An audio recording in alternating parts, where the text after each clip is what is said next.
அனைவருக்கும் வணக்கம். இந்த வீடியோவில் என்ன பார்க்க போகிறோம் அப்படின்னு பார்த்தீங்கன்னா, 2026ஆம் ஆண்டு பிப்ரவரி மாதம் 17ஆம் தேதி அன்று அரிதிலும் அரிதான நெருப்பு வளைய சூரிய கிரகணம் உலகம் முழுவதிலும் நிகழ இருக்கு. மேலும் அன்றைய தினம் அமாவாசை. சூரிய கிரகணமும் அமாவாசையும் ஒரே நாளில் நிகழ இருக்கு. அப்படிப்பட்ட அரிதான நிகழ்வு 12 ராசிகள் மீது எப்படிப்பட்ட தாக்கத்தை ஏற்படுத்த போகுதுன்னு சொல்லி இந்த வீடியோவில் விரிவாக பார்க்க போகிறோம். வீடியோவை முழுசாக பாருங்கள். வீடியோ பற்றின கருத்துக்களை மறக்காமல் கமெண்ட் பாக்ஸில் பதிவிடுங்க. நீங்கள் இப்போ தான் புதுசாக நம்ம சேனலில் பார்க்குறீங்க அப்படின்னா இப்போவே சப்ஸ்கிரைப் பண்ணி கூடவே பெல் ஐக்கானையும் கிளிக் பண்ணுங்கள். வாங்க வீடியோக்குள்ளே போகலாம். 2026ஆம் ஆண்டு பிப்ரவரி மாதம் 17 அன்று நடைபெற இருக்கிற வளைய சூரிய கிரகணம் உலகம் முழுவதிலும் கவனம் இருக்கும் ஒரு விண்வெளி நிகழ்வாக இருக்குது. இந்த வளைய சூரிய கிரகணம் நெருப்பு வளையம் என்ற பெயராலும் அறியப்படுது. காரணம், சந்திரன் சூரியனின் முன் வந்து அதன் மையப்பகுதியை மறைக்கும் போது சூரியன் முழுமையாக மறையாமல் சந்திரனை சுற்றி பிரகாசமான ஒளிவட்டம் தென்படும். இந்த வகை கிரகணம் சந்திரன் பூமியை சுற்றி வரும் பாதையில் சற்று தொலைவான நிலையில் இருக்கும்போது நிகழுது. இந்த நேரத்தில் சந்திரன் வானில் சூரியனை விட சற்று சிறியதாக தோன்றும். இதனால் சூரியனை முழுவதுமாக மூட முடியாமல் அதன் வெளிப்புற ஒளி வளையமாக தென்படுது. இதுவே வளைய சூரிய கிரகணத்தின் முக்கிய அடையாளமாக சொல்லப்படுது. வானத்தில் ஒளிரும் வளையம் தோன்றும் காட்சி வானவியல் உலகத்தில் மிகவும் அழகான காட்சிகளில் ஒன்றா கருதப்படுது. இந்த கிரகணத்தின் போது முழு சூரிய கிரகணத்தை போல வானம் முற்றிலும் இருளடையாது. பகல் நேர ஒளி தொடர்ந்தே இருக்கும். ஆனால் சூரியன் ஒரு ஒளிரும் வளையமாக சந்திரனை சுற்றி தெரியும். இந்த காட்சி அழகை மட்டுமல்லாமல் சூரியனின் வெளிப்புற அடுக்குகள் குறித்து ஆய்வு செய்யும் வானவியலாளர்களுக்கும் அறிவியல் ரீதியாக முக்கியத்துவம் வாய்ந்ததாக இருக்குது. உச்சக்கட்டத்தில் சந்திரன் சூரியனின் மையப்பகுதியில் கிட்டத்தட்ட நிலை பெற்றது போல தோன்றும். சூரிய ஒளியை வளையத்தின் வழியாக சந்திரனின் விளிம்பில் தெளிவாக காணப்படும். சில நேரங்களில் கிரகண காட்சிகள் காணப்படும் சிறிய வளைவு போன்ற தோற்றம் மேற்பரப்பை கடக்கும் போது பூமி சுழலும் தன்மையால் உருவாகும் இயல்பான விளைவுதான். இந்த வளைய சூரிய கிரகணத்தின் முழு காட்சி பூமியின் ஒரு குறுகிய பாதையில் மட்டும்தான் தென்படும். அந்த குறிப்பிட்ட பாதையில் உள்ள பகுதிகளில் இருக்கிறவங்க முழுமையான நெருப்பு வளைய காட்சியை காண முடியும். அந்த பாதைக்கு வெளியே உள்ள பகுதிகளில் இருக்கிறவங்க பகுதி கிரகணத்தை மட்டும்தான் காண முடியும். அதனால் இந்த நிகழ்வை முழுமையாக காணும் வாய்ப்பு எல்லோருக்குமே கிடைக்காது. மேலும் இந்த கிரகணம் உலகின் ஒரு பகுதியில் தொடங்கி பூமியின் சுழற்சியுடன் சேர்ந்து மற்ற பகுதிகளுக்கு நகரும். சர்வதேச நேரப்படி காலை நேரத்தில் தொடங்கி மதியம் மற்றும் மாலை நேரங்களில் உச்சத்தை அடையும். இந்திய நேரப்படி பார்த்தா இந்த நிகழ்வு பிற்பகல் முதல் மாலை நேரம் வரை நடைபெறும் காலகட்டத்துடன் ஒத்துப்போகுது. ஆனால் இந்த நேரங்கள் கிரகண பாதையில் உள்ள பிற நாடுகளுக்கு மட்டும்தான் இது பொருந்தும். முக்கியமாக குறிப்பிட வேண்டிய விஷயம் என்ன அப்படின்னு கேட்டிங்கன்னா, இந்த வளைய சூரிய கிரகணம் இந்தியாவில் காணப்படாது. புதுடெல்லி உள்பட இந்தியாவின் எந்த பகுதியிலுமே இந்த கிரகணத்தின் வளைய அல்லது பகுதி காட்சிகள் தென்படாது. சந்திரனின் நிழல் உலகின் வேறு பகுதிகளில் வழியாக மட்டுமே செல்லும்.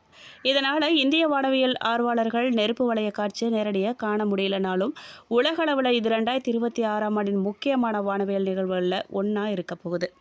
மேலும் பிப்ரவரி மாதத்தில் 2026ஆம் ஆண்டின் முதல் சூரிய கிரகணம் நிகழ இருக்கு. இந்த சூரிய கிரகணம் பிப்ரவரி 17ஆம் தேதி நிகழ இருக்கு. முக்கியமாக இந்த கிரகமானது கும்பராசியில் நிகழுது.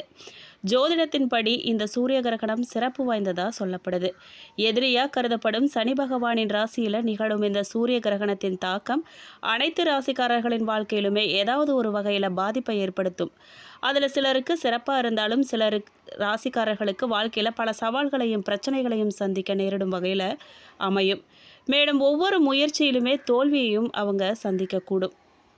வேத நாட்காட்டியின்படி 2026ஆம் ஆண்டின் முதல் சூரிய கிரகணம் பிப்ரவரி 17ஆம் தேதி நிகழுது. அதுவும் இந்த கிரகணம் மாலை 5:30 மணிக்கு தொடங்கி இரவு 7:57க்கு முடிவடைய போகுது.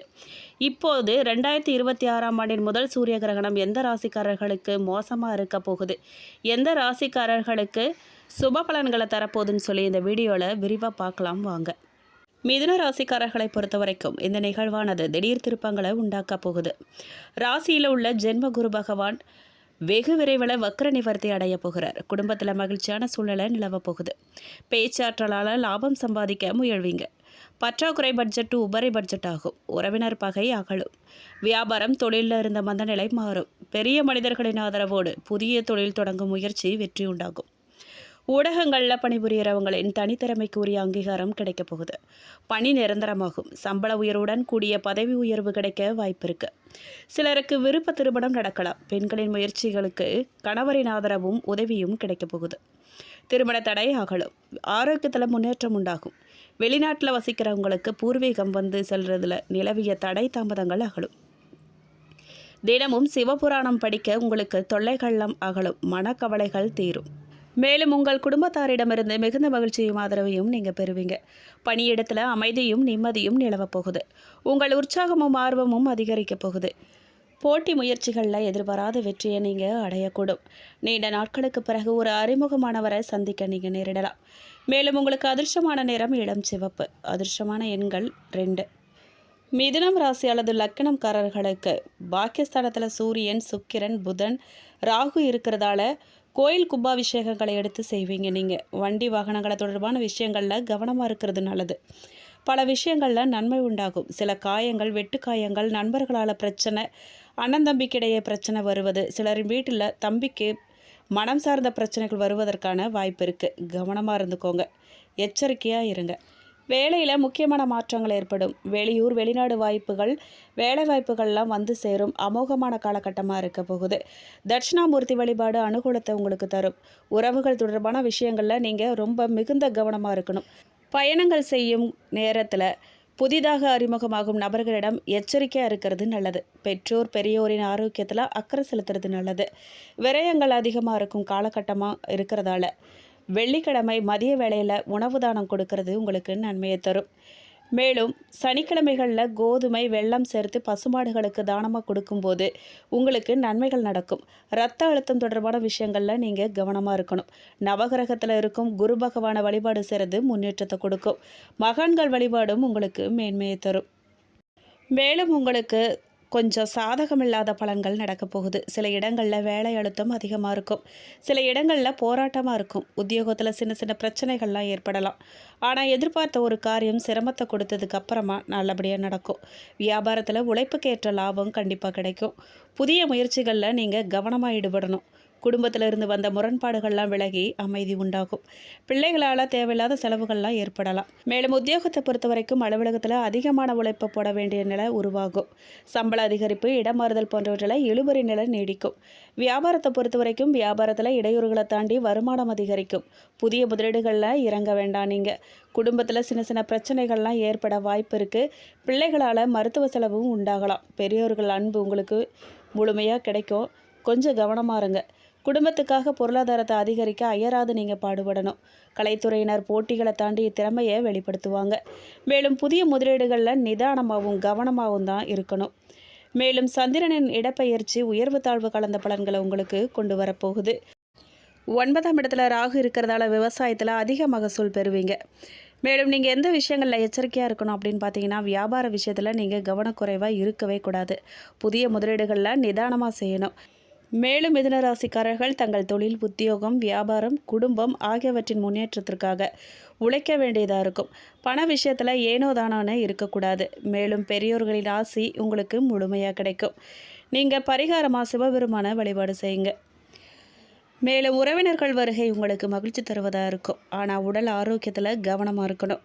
வாழ்க்கை துணையுடன் ஏற்பட்டிருந்த மனக்கசப்புகள் நீங்க போகுது. சிலருக்கு வாழ்க்கை துணை வழி உறவினர்கள் மூலமாக எதிர்பாராத பொருள் சேர்க்கை வாய்ப்பு உண்டாகியிருக்கு. முக்கிய முடிவுகளை நல்லா யோசித்து எடுக்கிறது நல்லது. அலுவலகத்தில் உங்கள் பணிகளை உற்சாகமாகவும் விரைவாகவும் நீங்கள் செஞ்சு பாராட்ட பெறுவீங்க. சக ஊழியர்கள் அனுசரணையாக நடந்துக்குவாங்க. எதிர்பார்த்த பதவி உயர்வு கிடைப்பதற்கான வாய்ப்பு அதிகமாக இருக்குது. வியாபாரத்தில் வழக்கமான நிலையே காணப்படும். வியாபாரத்தை விரிவுபடுத்த அல்லது வேறு இடத்துக்கு மாற்றும் முயற்சிகள் கொஞ்சம் இழுபறியாக தான் இருக்கும். அதனால் பொறுமை ரொம்ப அவசியம். குடும்பத்தை நிர்வகிக்கும் பெண்களுக்கு நிம்மதியான வாரமாக இருக்க போகுது. குடும்ப பொறுப்புகளை உற்சாகமாக நிறைவேற்றி பாராட்ட பெறுவீங்க. மேலும் நீங்கள் மகா விஷ்ணுவை வழிபட நன்மைகள் நடக்கும். சந்திராஷ்டிரமம் 14 இரவு முதல் 15ஆம் தேதி இரவு முழுவதும் நடக்கப் போகுது. அந்த நாட்களில் எச்சரிக்கையாக இருங்க. மேலும் அடிக்கடி உடல் நலம் பலகீனப்பட்டாலும் கூட பின்பு சரியாகிடும். பண நெருக்கடி இருந்துக்கிட்டே இருக்கும். ஆனால் கடைசி கட்டத்தில் சாமர்த்தியமாக சமாளிச்சிருவீங்க. தடுமாற வைக்கும் சோதனைகள் கூட உங்களின் தெய்வ பக்தியால் பகலவனை கண்ட பணி போல விலகிடும். குடும்பத்தில் ஒற்றுமை நிலவும். வாழ்க்கை துணையால் லாபங்கள் உங்களுக்கு ஏற்படும். தந்தையினுடன் பிறந்தோரால் நல்ல செய்திகள் கிடைக்க போகுது. அரசாங்க வழியில் சகாயம் கிடைக்க போகுது. புத்திரர்களால் சில சங்கடங்களை நீங்கள் சந்திக்க நேரிடலாம். எதிர்பாராத தன லாபம் கிடைக்க வாய்ப்பு இருக்குங்க. மனைவி வழி உறவுகளால் லாபங்கள் கிடைக்க போகுது. அரசு வேலைக்கு காத்து கொண்டிருக்கிறவங்களுக்கு நல்ல செய்தி கிடைக்க போகுது. உத்தியோகஸ்தர்களுக்கு பணிச்சுமை குறையும். சக ஊழியர்கள் உங்களுக்கு பணியில் உதவிகரமாக இருப்பாங்க. மேலிடத்துல இருந்து மனசுக்கு இதமான செய்திகளே வந்து சேரப்போகுது. தொழில்துறையினர் தைரியமாக புது தொழில்களை நீங்கள் ஆரம்பிக்கலாம். பொருளாதார உதவிகளும் உங்களுக்கு கிடைக்கும். கூட்டு தொழில் புரிவோர்கள் பார்ட்னர்கள் உங்களுடன் ஒத்துழைப்பு கொடுப்பாங்க. பெண்கள் ஆண்களிடம் கவனமாக இருக்கிறது நல்லது. அருகில் இருப்பவர்களாக இருந்தாலும் சரி, வேலை செய்யும் இடத்துல இருக்கிறவங்களா இருந்தாலும் சரி, கவனம் ரொம்ப தேவை. மிகுந்த கவனத்தோடு இருக்கணும். மாணவர்களுக்கு கல்வியில் மேன்மை கிடைக்கும். மாணவர்களுக்கு பாடங்கள் எளிதில் புரியும். அதனால் அதிக மதிப்பெண்கள் பெற்று ஆசிரியர் பெற்றோரிடம் பாராட்டு பெறுவீங்க. மேலும் மிருக சீரிஷம் 3-4 பாதக்காரர்களுக்கு வாழ்க்கை துணையுடன் உரசல்கள் எழலாம். விட்டு கொடுத்து அனுசரித்து போங்க. வாகனங்களை கையாளும் போது கவனமாக இருக்கிறது அவசியம். வேகம் கூடவே கூடாது. தந்தையாருடன் உறவு பிரகாசிக்கும். வேலை செய்யும் இடத்துல நல்ல பேர் உங்களுக்கு கிடைக்கும். சிலருக்கு அவார்டுகள் கூட கிடைக்கலாம். எங்கே முதலீடு செய்கிறதுங்கிறத தகுந்த ஆலோசகரிடம் ஆலோசனை செஞ்சதுக்கப்புறம் தான் முதலீடு செய்யணும். மேலும் திருவாதிரை நட்சத்திரக்காரர்களுக்கு இந்த வாரம் வியாபாரிகள் லாபத்தை தக்க வச்சுக்கொள்ள விடாமுயற்சி தேவைப்படும். அளவான உற்பத்தியில் சீரான லாபம் காண போகிறீங்க. வெளியூர் பயணத்தை ஆதாய நோக்கில் மட்டும் மேற்கொள்வது நல்லது. தொழிலாளர்களின் ஒத்துழைப்பு உங்களுக்கு முழுமையாக கிடைக்கும். தொழிலில் நிதானம், கடின உழைப்பு ஆகியவற்றை நீங்கள் பின்பற்றுவது அவசியம். மேலும் புனர்பூசம் நட்சத்திரம் 1, 2, 3 பாதக்காரர்களுக்கு இந்த வாரம் உத்தியோகஸ்தர்களுக்கு அரசு தனியார் துறையில் பணிபுரிபவர்கள் பணிகளில் தாமத நிலையை சந்திப்பாங்க. நிர்வாகத்தினரிடம் குறிப்பறிந்து செயல்படுவது அவசியம். இல்லைனா மேலதிகாரிகளின் அச்சுறுத்தலுக்கு நீங்கள் ஆளாக நேரிடலாம். எதுலேயுமே கவனத்தோடு செயல்படுறது நிலைமையை சீராக்கும். சலுகை பெறுவதில் நீங்கள் நிதானம் அவசியம் உங்களுக்கு. மேலும் பரிகாரமாக நீங்கள் பெருமாளுக்கு துளசியை அர்ச்சனை செய்து வணங்க சிறப்பான பலன்கள் உங்களுக்கு கிடைக்கும். மேலும் இந்த வீடியோ உங்களுக்கு பிடிச்சிருக்கணும், பயனுள்ளதாக இருந்திருக்கணும்னு நம்புகிறோம். வீடியோ பற்றின கருத்துக்களை மறக்காமல் கமெண்ட் பாக்ஸில் பதிவிடுங்க. நீங்கள் இப்போ தான் புதுசாக நம்ம சேனலில் பார்க்குறீங்க அப்படின்னா இப்போவே சப்ஸ்கிரைப் பண்ணி கூடவே பெல் ஐக்கானையும் கிளிக் பண்ணுங்கள். நன்றி.